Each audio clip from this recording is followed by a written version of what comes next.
Everyone, welcome back to chit chat with Qurat. और अभी हम फातिमा के साथ इन डिस्कशन है। आपने पार्ट 1 ज़रूर देखा होगा, और अगर नहीं देखा तो मैं लिंक डिस्क्रिप्शन में डाल रही हूँ, आप ज़रूर उसको चेकआउट करें। फातिमा से हमने पूछा कि उन्होंने अपनी ज़िंदगी के पर्सनल फेलियर्स, अगर मैं कहूँ, या सेटबैक्स, मुझे कहना ज़्यादा पसंद है, उनसे कैसे डील किया। फिर मैं अगर फातिमा की जर्नी को आगे लेके चलूँ, तो जब हम लोगों ने ये प्रोजेक्ट इकट्ठे ज्वाइन किया और मेरी उसी प्रोजेक्ट के थ्रू फातिमा से मुलाकात हुई, she is a very lively person. मतलब कोई भी उससे अगर मिलेगा तो यही कहेगा कि मतलब इजीली फ्रेंड बन जाती है और ये सारा कुछ। अम, और इस जर्नी के दौरान एक ऐसा टाइम आया जो कि हम सब के लिए स्ट्रेसफुल था, हम सब के सुनने के लिए स्ट्रेसफुल था। तो ऑब्वियसली फातिमा जो कि उससे गुजर रही थी, उसके लिए भी स्ट्रेसफुल होगा, क्योंकि एक थोड़ा सा मिसहैप सा हो गया और उनको ये प्रोजेक्ट जो है वो डिसकंटिन्यू करना पड़ा। अब मैं ये कह रही हूँ, शायद मेरे लिए कहना आसान है, आपके लिए सुनना आसान है, but it's not easy at all to like go through this stuff. So मैं फातिमा से ये जानना चाहूंगी, अब फातिमा माशाल्लाह से जर्मनी में टीयू डेस्टन के अंदर एक एज अ रिसर्च एसोसिएट जो है वो काम कर रही हैं, और अभी उन्होंने रिसेंटली आई थिंक ज्वाइन किया है, और उनकी मतलब एक वो कह लें कि वो पीरियड चल रहा है जिसमें अभी वो अपनी रिसर्च को एक्सप्लोर कर रही हैं, and we wish her all the best. But मैं वो उस ड्यूरेशन पे आपको लेके जाना चाहूंगी, वो जो एक सेट बैक था, क्योंकि बहुत सारे लोग इस वक्त जो सुन रहे होंगे वो इसी वजह से सुन रहे होंगे कि ओके, यहाँ तो सारा कुछ नाइस नाइस चल रहा है। तो उस सेट बैक से वापस उठने का, एक तो पहले उस एक्सपीरियंस के बारे में बताएं, और फिर ये बताएं कि कैसे आपने हिम्मत जो है वो इकट्ठी की, कि किस तरीके से जो है वो आप आज यहाँ पर मौजूद हैं। Okay Gaurav, thank you very much again. और सबको लगेगा कि जैसे इसके साथ ही सारे सेटबैक होते रहते हैं पर्सनली भी और प्रोफेशनली भी, लेकिन मुझे ऐसा लगता है कि मैंने बहुत ज़्यादा सीखा है। अच्छा, हमारी आखिरी जो पार्ट में हमारी बात ये हो रही थी कि जहाँ पे मेरी खत्म मैंने ये किया था कि मैंने फिर मास्टर्स किया, उसके बाद मैंने दोबारा से, तो मैं वहीं से दोबारा कंटिन्यू करना चाहती हूँ कि मैं जब दोबारा से अपनी पर्सनल लाइफ के बाद दोबारा से मैंने कहा कि ठीक है, मुझे दोबारा से चीजें करनी है और मैंने प्रोफेशन में दोबारा से कदम रखना है और किस तरह से करना है। तो मेरी वो भी एक स्ट्रगल थी कि मैंने दोबारा से सर्च करना शुरू किया। मैं मास्टर्स कर चुकी थी, डेफिनेटली मैं एकेडेमिया की तरफ से जाना चाहती थी, क्योंकि उससे पहले जो मैंने जितनी भी जॉब्स की हुई थी वो मैंने जो है ऑर्गेनाइजेशंस में जॉब की हुई थी, तो मुझे था कि मैंने अब एकेडेमिया में जाना है। और ज्यादा जो रीजन थी एकेडेमिया पे जाने के लिए वो यही था कि मैंने जो अपनी लाइफ से बहुत कुछ लर्न किया है वो मुझे आगे भी सिखाना है, और specially to the females of Pakistan, और specially to the young girls of Pakistan. तो मैंने एकेडेमिया ज्वाइन किया। और ऐसे नहीं किया कि ऐसा नहीं होता पाकिस्तान में, तुम्हें पता है जॉब्स की हमारी किस तरह से, हमारा बहुत ज्यादा कंपटीशन भी और सब कुछ है, तो मैंने बहुत जगह अप्लाई करना शुरू किया। और शुरू शुरू में मुझे कहीं भी, मैं खुद गई हूँ बहुत से, इवन कि मैं स्कूल्स में गई हूँ बहुत अच्छे अच्छे, और मैं खुद जाके प्रिंसिपल से मिलती थी और मैं कहती थी मैं मेरी ये क्वालिफिकेशन है, मुझे ये सब कुछ आता है, मैं ये कर चुकी हूँ। तो अक्सर जगह तो मुझे इस तरह से हुआ कि फातिमा तुम्हारी क्वालिफिकेशन बहुत ज्यादा है हमारे उसके लिए, हमारा ये सिंपल सा स्कूल है तो हमारे उसमें इस तरह से नहीं चाहिए, अगर हमें कंप्यूटर टीचर भी चाहिए तो उसके लिए हमें इतनी क्वालिफिकेशन या नहीं चाहिए। और एक मुझे बहुत अच्छी तरह याद है कि एक मैं इस तरह कॉलेज में गई थी, तो उन्होंने मुझे ये कहा कि आपकी हम लोग अगले साल जो है ना वो बैचलर्स प्रोग्राम शुरू करना चाह रहे हैं, तो मैं आपको उसको उसके लिए कंसिडर करूंगा, क्योंकि अभी आपकी वही क्वालिफिकेशन ज्यादा है। और मुझे ये होता था कि यार बस मुझे कोई जॉब मिल जाए, मुझे दोबारा से करनी है, मुझे दोबारा से अपने पैरों पे खड़ा होना है और सब कुछ दोबारा से अपनी लाइफ में करना है। और जब फिर मुझे फिर उस थोड़े से वो थोड़ा सा ही टाइम स्पेन था, और उसके बाद मुझे ज़्यादा अपॉर्चुनिटीज मिलना शुरू हो गई, और फिर मैंने देने शुरू किए। और एक जगह बस जहाँ पे मुझे फर्स्ट ऑफर में मैं सेलेक्ट हुई, वहां पे मैंने पढ़ाना शुरू कर दिया। और जब मैंने शुरू किया तो मुझे, और जो मैंने जहाँ पे पहले पहले अप्लाई किया, मतलब वहां से मुझे कॉल आना शुरू हो गई। ऐसा होता है आपके साथ। और वो फिर मेरा बहुत फिर मेरा था कि मैंने करना है तो मैंने बहुत अच्छे तरीके से करना है। तो समटाइम्स ऐसा होता था कि मैं इवन के लेक्चर देने भी जाती थी, तो उससे पहले जो हो रही थी, मैं अपने कैबिन में बैठ के बहुत ज्यादा डिप्रेस होती थी, और मैं क्या करूंगी और कैसे करूंगी, और वो एक सैंटी सा फेज चल रहा होता था। लेकिन मैं फिर जब मैं जाती थी, जब खड़ी होती थी, मैं कहती थी नहीं, अब मैंने करना है, अच्छे तरीके से करना है वो करके। और वो मैंने अपना शुरू किया, वो मैंने अभी 1 साल में वो मैंने जितना पढ़ाना जितनी मैं कर सकती थी उसमें मेहनत अपनी, और मुझे बहुत चीज़ें लर्न करनी थी वो मैं लर्न करती गई। और साथ-साथ मुझे शौक हमेशा से था, मैंने तुम्हें बताया कि पढ़ने का शौक था और बाहर से पढ़ने का बहुत ज़्यादा मुझे शौक था। ये मेरा जो है मेरा तुम कह सकती हो एक लाइफ टाइम गोल था जिसको मुझे अचीव करना था। तो मैंने डिफरेंट अपॉर्च्युनिटीज़ देखनी शुरू की, तो उसमें ये हुआ कि मुझे एक बहुत अच्छा स्कॉलरशिप मिला जिसका उस वक़्त मुझे नहीं पता था, जो कि मैरी क्यूरी स्कॉलरशिप है। और ऐसे ही था कि मैंने सिर्फ सर्च किया और मुझे मेरे भाई ने थोड़ा-सा बताया, वो खुद यहाँ पे यूरोप में होता है कि स्कॉलरशिप्स होती हैं, ये वाली जगह है, तुम बस देखो। उसने मुझे सिंपल एक तुम कह सकते हो एक तिनका पकड़ाया और मैंने उससे खुद ही सर्च की और सर्च करके वो मेरा सारा प्रोसेस भी हो गया और मैं इसी प्रोजेक्ट में 2 पोज़ीशंस के लिए सिलेक्ट की हुई और मेरे इंटरव्यू हुए और मैं जो है यहाँ पे पहुँच गई। और जब मैं यहाँ पे पहुँची तो ये बिल्कुल एक मेरे लिए एक नई दुनिया थी कि आप एकदम से पाकिस्तान से निकल के यहाँ आ गए और आपका इतना इस तरह की वो था और बहुत बड़ी अपॉर्चुनिटी थी। और दूसरा जब आप बाहर आते हो तो हमें एज़ वो भी होता है कि हमें होता है कि हमने इनसे ज़्यादा कम्पीट करना है और अब हमारे शोल्डर से पहले तो ये होता है ना कि सिर्फ़ आपकी अपनी होता है कि अच्छा आपने पढ़ना है या आपकी फैमिली में अच्छा पढ़ जाना है ये उसमें जब आप बाहर आते हो तो आपको ये होता है कि अब तो आपकी कंट्री की रिस्पॉन्सिबिलिटी आपके शोल्डर पे है। तो जो है आपने उसको भी लेना है और आपने अच्छा-अच्छा करना है। तो और वहीं उसी प्रोजेक्ट की हमारी पहली ट्रेनिंग पे हमारी मुलाकात हुई और हम बहुत अच्छे दोस्त बन गए और अभी तक हैं और इंशाल्लाह आइंदा भी रहेंगे। तो उसमें प्रोजेक्ट नया था, सब कुछ नया था, नई-नई जगह आई थी, मैंने बहुत अच्छे तरीके से उसमें जा रही थी और 2020 की तुम्हें पता है शुरू में कोरोना आ गया और सब कुछ बंद हो गया और जब ऑफ़िसेज़ वग़ैरह और सब चीज़ें वो हो गई, मैं इसमें एक ऑफ़िसेज़ में काम करती थी, तो वो जो एक बहुत था कि मैं एक बहुत अच्छी जगह पहुँच गई हूँ और ये हो गया और वो और मैं अपनी तरफ से मेहनत और कोशिश भी कर रही थी। और उसके बाद जब आप इस फ़ेज़ से पैंडेमिक के फ़ेज़ से गुज़रे हो, तो मुझे एक टाइम पे बीच में रियलाइज़ हुआ कि यार आप यानी आपकी ज़िंदगी क्या है? आप अचीव कर भी लेते हो और कल को अगर आप मर गए तो फिर क्या होगा? मतलब ये इस तरह का भी फ़ेज़ गुज़रा है और बड़ा वो था। और जो जो जो प्रोजेक्ट को बीच में ख़त्म होने वाली वो ये बात हुई कि एक तो वो एक स्मॉल कंपनी थी और दूसरा ये था मेरा बहुत अच्छा एक्सपीरियंस रहा, मेरे उन लोगों के साथ बहुत अच्छे रिलेशन रहे और अभी भी अच्छे रिलेशन है उन लोगों के साथ। और उसमें ये था कि ज़ाहिर बात है जब आप एज़ अ रिसर्चर जाते हो और जब एक कंपनी भी बंद हो जाए, तो फिर उस काम को आगे लेके बढ़ना मुश्किल होता है कि आप जा भी नहीं रही, आपकी कम्युनिकेशन भी नहीं हो रहा, लैंग्वेज बैरियर भी है, क्योंकि वो हुँ, मैड्रिड में थी और सब कुछ था। तो उसमें फिर वो डिसाइड किया वहाँ से उन्हीं लोगों की तरफ से डिसाइड हुआ कि हम इसको आगे नहीं लेके चलते।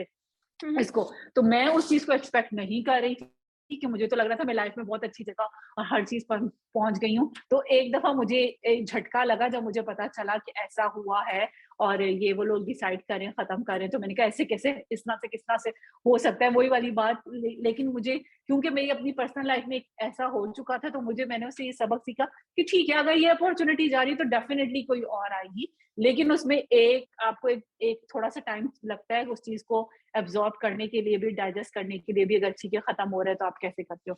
वो प्रोजेक्ट खत्म हो गया, वो सब कुछ हो गया, लेकिन मुझे उसके खत्म होने के भी बहुत से बेनिफिट्स मिले वहाँ पे क्योंकि मैं एक अच्छी डेवलप्ड कंट्री में थी, एक यूरोपियन यूनियन के अंदर थी, तो मुझे बहुत ज़्यादा बेनिफिट्स हुए और उससे ये हुआ कि जब मैंने क्योंकि हम शुरू में आ गए थे तो मैंने जो यहाँ पे एक्सप्लोर नहीं किया था कि कैसा है, क्या इनका कल्चर कैसा है, इनका माइंडसेट कैसा होता है और क्या चीज़ें जो मैं ट्रैवल करना चाहती, सब कुछ करना चाहती थी। तो अब मुझे उन सब चीज़ों के लिए टाइम मिल गया। तो मैंने उसको कुछ दिन सिर्फ़ आई गेस मैंने 1.5 दिन दिया था उस चीज़ में रोने-धोने के लिए, ये क्या हो गया? ये अब खत्म हो गया, अब कैसे होगा ये? लेकिन मैं अच्छा प्रोजेक्ट्स में थी तो मैं फाइनेंशियली भी बहुत स्ट्रॉन्ग हो गई थी, मैंने अच्छा अर्न कर लिया था और मुझे जब एक दफ़ा निकल के आप आए होते तो हर चीज़ मैंने सीख भी ली थी इनके सिस्टम को। मैं इतनी हार्ड वर्कर तो नहीं हूँ लेकिन मैं क्विक लर्नर और इंटेलिजेंट ज़रूर हूँ, ये मुझे पता है। तो मैंने बहुत चीज़ें इनकी सीख ली थी कि कैसे क्या करना है और किस तरह से आगे मूव करना है। तो मैंने फिर क्या किया उस चीज़ को लेके मैंने कहा ठीक है, अब तो मुझे पहले तो मुझे एक अल्लाह ताला ने अपॉर्च्युनिटी दी और मैं बाय चांस पहुँच गई। अब मुझे पता है कि मैंने ज़िंदगी में क्या करना है और मैंने किधर जाना है। उस लिहाज़ से भी मैंने जॉब्स के लिए दोबारा अप्लाई करना शुरू कर दिया और साथ-साथ जो मैंने एक्सप्लोर नहीं किया था पूरे दुनिया को तो मैंने कहा let's explore the world now और उसमें बहुत अच्छी मेरी फ्रेंड्स भी बनी और मेरी बहुत अच्छी मुझे लेसन्स भी मिले और मैं आगे-आगे बढ़ती रही और वो मैंने किया। तो और लेकिन वो आसान नहीं था, जैसे वो आप कहते हैं, आप तुम्हें पता है, अगर मैं कह रही हूँ कि पाकिस्तान में एक इतने सेटबैक के बाद दोबारा से जॉब हासिल करना मुश्किल था, तो अब यूरोप में अगर आपने बाहर आ रहे हो और वहां पे आपने कम्पीट करना है तो नहीं। लेकिन मैंने उन चीजों से बहुत लर्न किया। एक, वहां से यहाँ आने के लिए मुझे, मैं अभी तक कहती हूँ कि मैंने, मेरा हर कोई दिन ऐसा नहीं गुजरता कि मैं कोई एक नई चीज लर्न ना करूँ। मैं हर रोज, वो आपके आपकी लाइफ से रिलेटेड हो, वो आपके इनके सिस्टम से रिलेटेड हो, वो आपके प्रोफेशनल स्किल से रिलेटेड हो, कोई स्मॉल टूल हो, कोई स्मॉल सब्जेक्ट हो, वो कुछ भी हो, तो आप उसको लर्न करते हो। मैं मेरी लिस्ट वो बढ़ती ही जा रही है लर्निंग की, चाहे वो पर्सनल ग्रोथ हो, चाहे वो प्रोफेशनल ग्रोथ हो। और मैं उसके लिए अल्लाह ताला की बहुत बहुत जो है ना शुक्रगुजार हूँ, और मैं हमेशा बहुत ग्रेटफुल होती हूँ कि अल्लाह ताला ने मुझे बहुत नवाजा है। जो तुम पूछ रही थी कि डिफिकल्ट होता है, बहुत जगहों पे मैंने अप्लाई किया, हमें एक फोरम का भी पता है कि कितने हैं और कितनी वहाँ पे वैकेंसीज आती रहती हैं, और उन वैकेंसीज पे काफी जगह मैं सेलेक्ट हुई, और जो मैंने इंटरव्यूज दिए उनसे जो कुछ मैंने सीखा वो भी बहुत ज्यादा था। और एक चीज मैं मेंशन करना चाहूंगी, एक इंटरव्यू में मैं दे रही थी, तो उसमें जब वो प्रोफेसर आया तो उसने कहा कि first look at my shirt, और उसने पाकिस्तान की उसकी शर्ट पे पाकिस्तान का झंडा बना हुआ था और पाकिस्तान लिखा हुआ था। तो वो मेरे लिए बड़ा इंस्पायरिंग था कि एक यूरोपियन बंदा आ रहा है और मेरे इंटरव्यू के लिए आ रहा है, और उसको ये कि अगर मैं किसी पाकिस्तानी का इंटरव्यू कर रहा हूँ तो उसने वो पहना हुआ है। तो यहाँ से मैंने इन लोगों से बहुत चीजें सीखी, उन वो डिफरेंट प्रोजेक्ट्स का भी पता चला। और मुझे एक चीज जो लेसन मैंने लर्न किया वो ये किया कि प्लीज अपने आप से सवाल करो कि आप क्या करना चाहते हो, और उस जो चीज करना चाहते हो फिर उसको सीरियसली उस गोल को अचीव करो, उसकी तरफ जाओ। ये नहीं कि आपने एक चीज पे चले गए और फिर आपको इतनी इस पे मैं चला गया हूँ तो मैंने अब इसी को करना है। सोचो कि आपने जिंदगी में, चाहे वो आपकी पर्सनल लाइफ है चाहे आपकी प्रोफेशनल लाइफ है, आपने उसमें करना क्या और उसको कैसे आगे बढ़ना। नहीं नहीं, दैट्स ऑसम। बिकॉज एक चीज मैं यहाँ पे आपसे जानना चाहूंगी कि वो टाइम बहुत टफ होता है, जैसे आपने बताया सारी चीजें जो है, जो चीजें आई थिंक मेंशन की है, सब लोग उससे रिलेट कर सकते हैं। बट एट टाइम्स एक ऐसी चीज आती है, एक ऐसी बैटल से आपको फाइट करना पड़ता है जो कि आपके अपने साथ होती है, because you start questioning yourself के maybe I am not good enough, because obviously इस तरह के सेटबैक्स तो नहीं, लेकिन बहुत सारे मैंने खुद फेस किए हैं। तो एक टाइम आता है कि मैं अपने आप से पूछती हूँ कि यार मे बी मैं मैं इंटेलिजेंट इनफ नहीं थी, मैं इनफ नहीं थी। तो उस चीज को बहुत सारे लोग आई एम श्योर के फेस कर रहे होंगे। उस चीज से निकलने का बताएं, और उस चीज के अंदर आपकी क्या एटीट्यूड क्या था उसको लेके। यार ये बात बिल्कुल ठीक है कि आपके जहन में आता है कि आप एक चीज पे पहुंच भी गए हो, अगर आप उसको पूरा नहीं कर सके और इतने उसके बाद पहुंचे हो तो क्या उसके वर्दी नहीं थे, या क्या चीज था, या आप में क्या कमी थी। तो मैंने जो पहली चीज अपनी लाइफ में लर्न की थी वो ये चीज लर्न की हुई थी कि मैंने इस चीज को नहीं सोचना, मैं वर्दी एनफ हूँ फॉर श्योर। ये मेरा अपना कॉन्फिडेंस है, मुझे पता है कि मुझे मेरे में स्किल्स हैं और क्या करना है। और अगर ऐसा हुआ है मेरी मेरी इतनी एफर्ट पुट करने के बावजूद उस चीज में, तो इट्स मीन दैट कि वो चीज मेरे लिए अच्छी नहीं थी। ये मैंने अपनी पर्सनल और प्रोफेशनल दोनों लाइफ से ये सीखा है कि जब समटाइम्स आप अपनी, लेकिन आपने अपनी 100% एफर्ट पुट करनी है। ये नहीं करना कि जरा सा भी कुछ हुआ तो आप हिम्मत हार के उसमें बैठ जाओ और आप ये सोचना शुरू हो जाओ। और दूसरा ये कि यानी तुम खुद भी इस चीज को एडमिट करोगी, जो हमारा माइंडसेट होता है हमारे अपने कल्चर, उसमें हम फीमेल्स को बहुत ज्यादा इस तरह से दिया जाता है कि हमें ये होता है कि हम वर्दी एनफ नहीं है। ये अगर हमने कोई सवाल भी, हमने फैमिली में भी कुछ कहा है तो हमारी ओपिनियंस को, या हमने कोई डिसीजन लेना है तो उसको इतना वर्दी नहीं समझा जाता कि तुम्हें क्या पता है, या तुम्हें क्या, चाहे वो भाइयों में हो चाहे शौहरों में हो, या क्या क्या करके हो कि आपके अगर कह रहे हैं तो आपको इतना वर्दी नहीं समझा जाता। लेकिन यहाँ पे इन लोगों का ये है कि अगर आप थोड़ा सा भी आप कुछ कर रहे हो या आप किसी चीज में सिलेक्ट हो गए तो ये आपको बहुत अप्रिशिएट करते हैं। ये बात मैंने बहुत लर्न की। इवन जब मैं पिछले ऑफिस में भी थी, हर कोई मेरे से इतना ज्यादा इंस्पायर भी होता था और इतना ज्यादा मुझे मोटिवेट करता था और इतना ज्यादा अच्छे कमेंट्स देता था कि मैं समटाइम्स खुद हैरान हो जाती थी कि मैं ऐसे कल्चर से आई हूँ कि जहाँ पे अगर आपको कोई तारीफ भी कर रहा हो तो आप सोच रहे होते हो कि यार ये मतलब क्या इसका मकसद क्या है, कि कह क्यों रहा है, या इस तरह से क्या है ऐसा, या क्यों कर रहा है। या अगर कोई कोई आपका, अगर आपके प्रोफेशनल उसमें कोई तारीफ करते तो दूसरे लोग होते हैं यार इनका तो मतलब कोई मसला है, मतलब कोई कुछ सही नहीं है तो इसलिए इसकी तारीफ हो जा रही है, या ये अपने नंबर बढ़ा रही है, या पता नहीं क्या कर रही है, इस तरह का हमारा वो है। लेकिन यहाँ पे आके मैंने देखा है कि आप जब आप होते हो और सिलेक्ट करते हो, आपसे बात करते हैं, आपका काम देते हैं, तो आपको बहुत अप्रिशिएट करते हैं। तो जो मैंने चीज़ एक लर्न की अपने उससे, कि ठीक है, मुझे पता है कि मेरे स्ट्रॉन्ग पॉइंट क्या है और मुझे ये भी पता है कि मेरी वीकनेसेस क्या है, ठीक है? वीकनेसेस को कैसे मैंने ओवरकम करना है, और जो स्ट्रॉन्ग पॉइंट्स है मैंने उनको, अगर कोई मुझे अप्रिशिएट करता है तो मैंने किस तरह से वो अप्रिसिएशन लेनी है, कि हाँ, मेरे अंदर ये है, मैं ये कर सकती हूँ, ये करना, ये मैंने चीज़ सीखी। तो वो मैंने सीखनी थी, इसलिए मुझे शायद इस चीज़ में इतना मसला नहीं हुआ। तो मैं तुम्हें कह रही हूँ कि मैंने इस अपॉर्चुनिटी को ऐसे लिया कि okay, so let's travel in the Europe, और चलो नए फ्रेंड्स बनाते हो और देखते हैं, एक्सप्लोर करते हैं और नई नई जगह करती हूँ। अब देखती हूँ और कहाँ कहाँ काम हो रहा है, क्या रिसर्च में काम हो रहा है। मुझे अपना वो प्रोजेक्ट भी बहुत पसंद था। अभी भी इस प्रोजेक्ट में तुम्हें पता है हमारे कितने, हम कितने फ्रेंड्स बने और हमने कितना इसमें एंजॉय किया, और ये करके मैंने कहा चलो ठीक है, अब मेरे और मेरे लिए और राहें खुल गई हैं, और अपॉर्चुनिटीज है, मैं एक्सप्लोर करती हूँ। और अब जब मैंने यहाँ पे ये नई पोजीशन इस तो अब उसमें भी मैंने काफी अप्लाई किया, काफी टाइम लिया, 1 साल लगा मुझे दोबारा से आने के लिए। तो 1 साल अच्छा खासा टाइम होता है अगर आप देखो तो। उसमें उसमें मेरे वो भी हुआ कि समटाइम्स मैं अप्लाई भी करे जा रही हूँ और इंटरव्यूज भी हो रहे हैं और कुछ भी, और जब आप सेलेक्ट होते हो तो उसमें भी मेरे पास 2-3 ऑप्शंस आ गई कि मेरी अपनी मर्जी की हर जगह थी, और उसमें मुझे सेलेक्ट कर लिया गया। तो अब मुझे चूज करना था कि अच्छा मुझे जाना पाया, क्या काम करना है। और जब मैं इधर आके काम कर रही हूँ और अब मैं इनको लर्न कर रही हूँ कि अच्छा ये लोग कैसे काम करते हैं और ये लोग किस तरह से करते हैं, तो वो चीजें आगे से आगे बढ़ती चली जा रही हैं। नहीं तो नहीं, ये दैट्स मैंने इस तरह से लर्न किया कि आपको अपने स्किल्स का आपको अपने पता होना चाहिए, अपनी वीकनेसेस का भी, अपने स्ट्रॉन्ग पॉइंट्स का भी, और उनको लेके आपको आगे बढ़ना चाहिए।